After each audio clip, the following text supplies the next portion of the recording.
আগেও আমরা দেখেছি যে প্রশাসনিক দিক থেকে একেবারে খোল নলচে বদল হয়েছে, একাধিক স্তরে বদল হয়েছে। এবার ব্লক স্তরেও খোল নলচে বদল, একাধিক জায়গার বিডিওকে বদলি করা হয়েছে।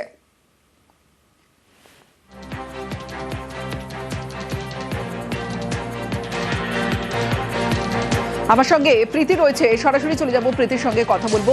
প্রীতি, আমরা এর আগে দেখেছিলাম যে প্রশাসনিক স্তরে খোল নলচে বদল হয়েছিল, জানিয়ে সরব হয়েছিলেন মমতা বন্দ্যোপাধ্যায়।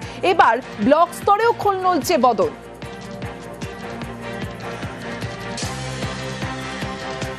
দেখো, একেবারে নির্বাচনের দিনক্ষণ ঘোষণার পর থেকে কিন্তু একেবারে প্রশাসনিক স্তরের উচ্চ আধিকারিকদের বদল করা শুরু করেছিল নির্বাচন কমিশন, এবং প্রায় মাঝরাতে প্রায় প্রতিদিনই এই নোটিশ বা নোটিফিকেশন জারি হচ্ছিল। তবে এবার ব্লক স্তরে একেবারে বিডিও বা এআরও যাদেরকে বলা হয়, সেই এআরও এবং বিডিও 23 জেলার ক্ষেত্রে 23 জন কিন্তু 83 জন বিডিওকে কিন্তু পরিবর্তন করেছে নির্বাচন কমিশন। এবং এই যে 83 জন বিডিও বা এআরওকে পরিবর্তন করা হয়েছে, এদের মধ্যে সব থেকে বেশি তালিকার মধ্যে রয়েছেন পূর্ব মেদিনীপুর জেলার ক্ষেত্রে 14 জন বিডিও বা এআরওকে পরিবর্তন করা হলো। অন্যদিকে দ্বিতীয় স্থানে রয়েছে কিন্তু দক্ষিণ 24 পরগনা, সেখানেও 11 জন বিডিওকে পরিবর্তন করা হয়েছে। অন্যদিকে উত্তর 24 পরগনা, সেখানে 7 জন। এবং এই তালিকায় রয়েছে মুর্শিদাবাদ, যেখানে 4 জন, মালদা 5 জন, হাওড়া 1 জন, হুগলি 5 জন। এরকম প্রত্যেক জেলার ক্ষেত্রে কিন্তু বিডিও পরিবর্তন করা হয়েছে, যারা এআরও হিসেবে নির্বাচনে কাজ করেন। তোমাকে জানিয়ে রাখি, পূর্ব মেদিনীপুর যেখানে 14 জন বিডিওকে পরিবর্তন করা হয়েছে, তার মধ্যে নন্দীগ্রাম 1 এবং নন্দীগ্রাম 2 ব্লক স্তরেও কিন্তু এই বিডিও পরিবর্তন করা হয়েছে। নন্দীগ্রামের ব্লক 1-এর যিনি বিডিও ছিলেন নাজির উদ্দিন সরকার, তাকে পরিবর্তন করে সঞ্জয় শিকদার তাকে নতুন করে আনা হয়েছে। এবং ব্লক 2-তে শুভদীপ চৌধুরী তিনি ছিলেন, এবং তার জায়গায় দেবোত্তম সরকারকে আনা হয়েছে। এবং এই 83 জনের মধ্যে কিন্তু ম্যাক্সিমাম বিডিও পূর্ব মেদিনীপুর, তারপরে দক্ষিণ 24 পরগনা, উত্তর 24 পরগনা। স্বাভাবিকভাবেই যখন আমরা দেখেছিলাম যে নির্বাচন ঘোষণা হয়েছিল, তখন কলকাতা পুলিশের কমিশনার থেকে শুরু করে বিভিন্ন কমিশনারেটের কমিশনারদেরকে পরিবর্তন করা হয়েছে।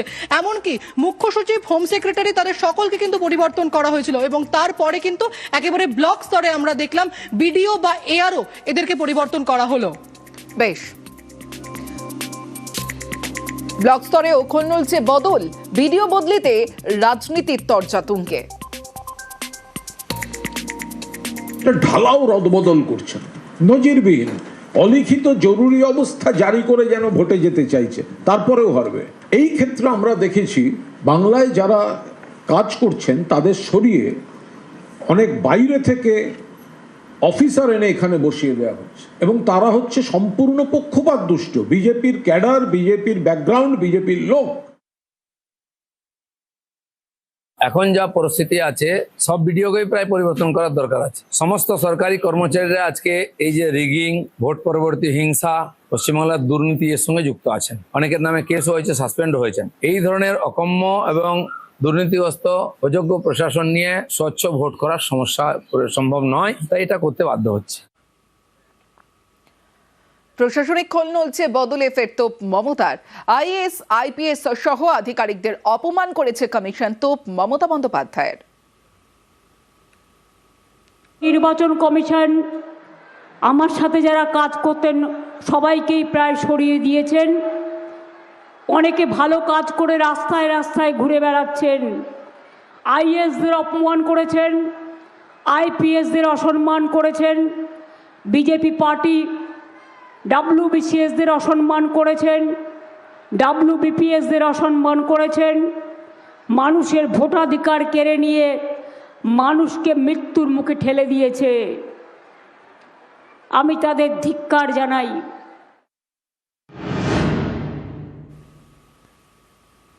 রাজ্যের সব কেন্দ্রে তিনি তৃণমূলের প্রার্থী। পুরুলিয়ার মানবাজারের সভা থেকে বার্তা দিয়েছেন মমতা বন্দ্যোপাধ্যায়।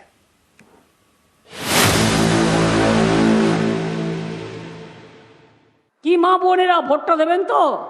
ভুলে যান কে আপনার প্রার্থী, মনে রাখবেন আমি আপনার প্রার্থী সব জায়গায়। মমতা বন্দ্যোপাধ্যায় তৃণমূল নেত্রী, রাজ্যের শাসক দলের মুখ। 15 বছরের বেশি সময় ধরে মমতাই পশ্চিমবঙ্গের মুখ্যমন্ত্রী। তাঁর নেতৃত্বে রাজ্যে ক্ষমতায় তৃণমূল। 26-এর ভোটে সব আসনে প্রার্থী ঘোষণা করে দিয়েছে ঘাসফুল শিবির। দলের হয়ে প্রচারে নেমে গিয়েছেন তৃণমূল নেত্রী। রবিবার তিনি পুরুলিয়ার মানবাজারে সভা করেন। সেখান থেকে বলেন সব কেন্দ্রে তিনিই তৃণমূলের প্রার্থী।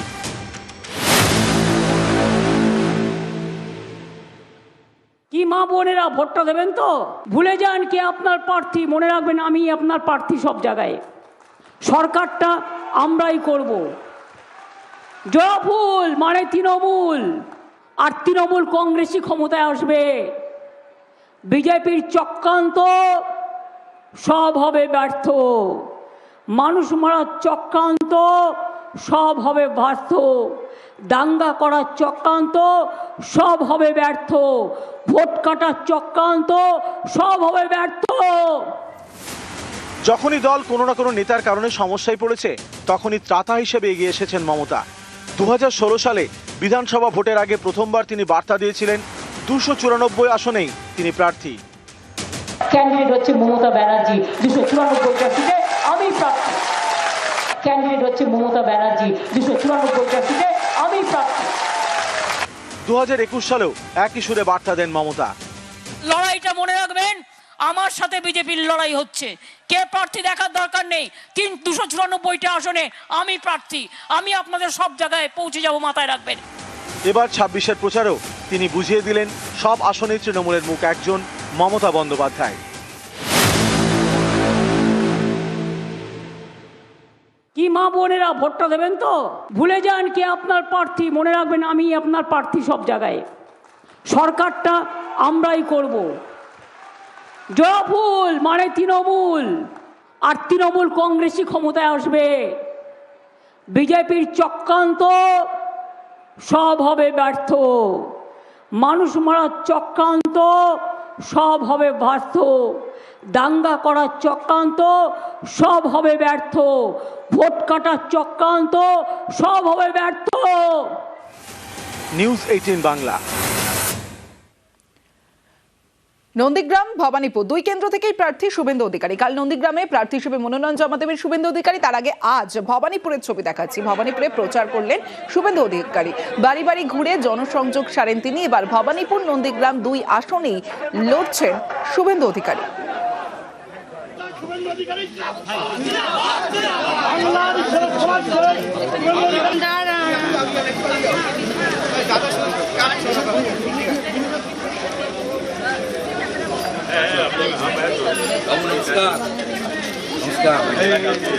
রাম রাম। নন্দীগ্রামের প্রার্থী হিসেবে মনোনয়ন জমা দেবেন কাল। তার আগে আজ যে ছবি দেখছেন, ভবানীপুরে প্রচার, বাড়ি বাড়ি ঘুরে জনসংযোগ সারেন, সাধারণ মানুষের সঙ্গে কথা বলেন শুভেন্দু অধিকারী।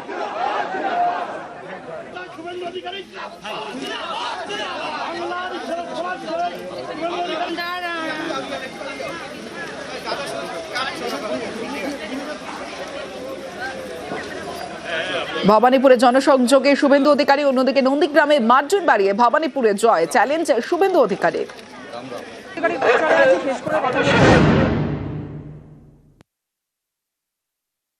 মাননীয় রাজ্য সভাপতি সিম্বল প্রদান করে গুরু দায়িত্ব দিয়েছে। নন্দীগ্রামে মার্জিন বাড়িয়ে ভবানীপুরে হারাতে হবে। আমি শৃঙ্খলাপরায়ণ দলের একজন কর্মী।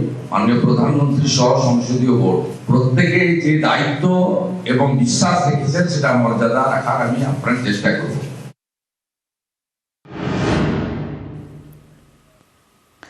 চার্জশিটে পাল্টা তোপ, শাকে তোপ মমতার। শাকে চার্জশিট দেওয়া উচিত, তোপ মমতা বন্দ্যোপাধ্যায়ের।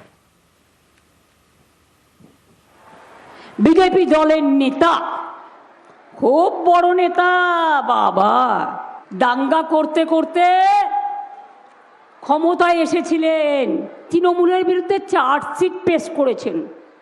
আমি বলি চার্জশিট তো আপনার বিরুদ্ধে আগে পেশ করা উচিত। আপনি এত লোককে দাঙ্গা করেছিলেন, কত লোক মারা গেছে আপনাদের যখন আপনারা গুজরাটে ক্ষমতায় ছিলেন? কোথায় ছিলেন যখন আমেরিকা থেকে গুজরাটিদের কোমরে দড়ি পরিয়ে নিয়ে এসছিল, শিকল বেঁধে নিয়ে এসছিল? তখন কোথায় ছিলেন কমরেড মহাশয়? ধর্ম ওনার আবার দুই কান কাটা, মানুষের কথা শুনতে পায় না, শুধু ভোটার কাটে।